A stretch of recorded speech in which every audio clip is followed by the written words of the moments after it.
What is up, Sooner Nation? Welcome back to another Sooner Surge instant reaction video. If you're not subscribed to our channel, do that first and foremost. Turn on the notifications, like, and comment.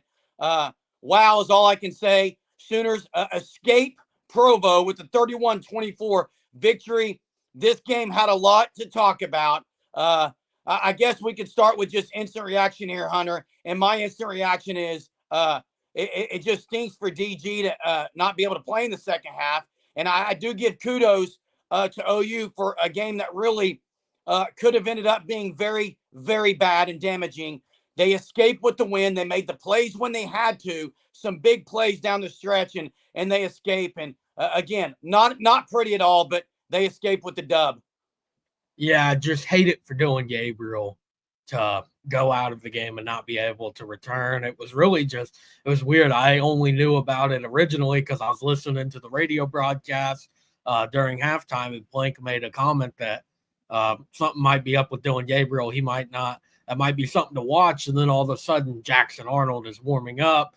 ESPN didn't even know what was going on until about the second drive in before they were able to realize that Dylan Gabriel's not going to return. So hopefully everything's okay with DG. It's a short week. So now, I mean, his chances of playing against TCU, depending on what the injury is who knows? You only have, you're down a day of recovery, of healing up from whatever the injury may be. So that's going to be something to watch for. But Jackson Arnold got the job done. It was all around just tough conditions. You look at the field there, that who would have thought that BYU would have that bad of a field with all the slipping issues? I mean, is that the excuse we're going to go with for the defense? Maybe so. I don't know. I'll tell you what game. I'll tell you what the excuse is for the defense. There is no excuse. OU got dominated in the trenches. I don't know how many up the middle runs had to be had. BYU actually gave it to OU on a silver platter on 3rd and 4 and 3rd and 6 when they actually didn't run the ball and they dropped back to pass. Stutzman gets a strip. That's really the play of the game. And had they run the ball on 3rd and 4 there, I think they could have just ran it down OU's throat. But thank you so much, BYU, because OU was dialing up some pressure in the second half on the pass plays. But the running defense was atrocious. It was inexcusable. We let him get the edge. We let him get the middle.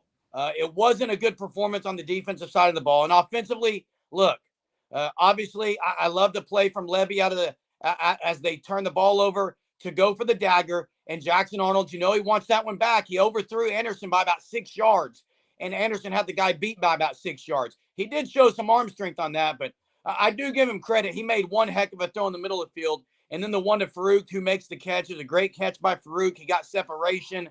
But Salchuk was elite today. I thought he was great. The running game stepped up at the end and was able to control the ball and not give it back to BYU, Hunter. Because had they done that, I don't know, man. Yeah, that was a massive run from Gavin Salchuk to score. I think it was from 16 yards out, following the strip sack by Danny Stutzman. There's been times when OU hasn't been able to go score following a turnover. So to be able to do it in the way that they did, I think they ran it 3 times there. Jackson Arnold ran it for a good-sized gain, and then Salchuk made that nice run. That's impressive. Did not expect at all, looking at the box score, to see BYU averaged more yards per rush than OU. This is the worst rushing offense that they've faced all year. I mean, I guess you could say maybe TU or Arkansas State are worse, but they're not conference opponents. They don't matter at this point. Like, BYU is bad running the football, and they ran it all over. I don't get it. OU's run defense has been very good, and then the last 4 weeks, it's West Virginia wasn't awful, but the 3 weeks before that, 4 weeks with Texas too, it's like, well, they're going against really good running backs. That's kind of why, and it's like BYU doesn't have that. They don't have a Jonathan Brooks. They don't have an Ollie Gordon. They don't have a Devin Neal, and they were able to run the ball that way. And then on the other side of things, their rush defense is the worst OU's faced all year in the Big 12, and OU only averaged 4.2 yards per carry. Like, it doesn't make any sense. They got it done when it mattered, but still, this game should not have been this close. This should have been a game that OU ran away with, and really, they're lucky to get out of Provo with the win. They're lucky. They get the dub. I think partly we may hear some in the post game, but I think they really thought Slovis was playing. I don't know that they expected this QB to play. Maybe they prepped it. I don't know. But that didn't sound like it. It was a Slovis is playing, and like, but even then, it's like there was comments made of, oh, it might not be Slovis, like whatever Yeah, it I is, and know. it's I don't get it. There's There's no no reason excuse. that a backup quarterback at BYU should do this to you.